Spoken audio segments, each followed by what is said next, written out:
Umabot pala sa mahigit 10 milyon ang natalo sa sugal ng magkaibigang host comedian na sina MC at Lassie. Ito ang inamin ng dalawa sa interview ni Tony Gonzaga sa kanyang YouTube channel.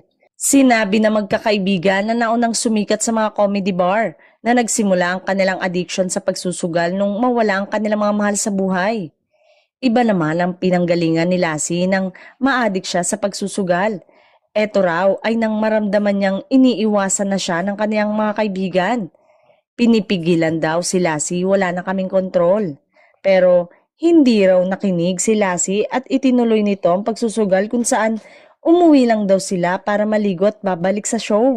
Narealize lang daw ni Lassie na talikuran na ang pagbibisyo nung gusto na niyang magkaroon ng bahay dahil nakabil ng bahay ang kanyang mga kaibigan. Si MC ay narealize naman daw na wala siyang naipon kung kailan siya tumatanda na. Dinaan nila sa dasal ang lahat. Maaalala rin na nawala sila sa It's Showtime na walang nagsalita.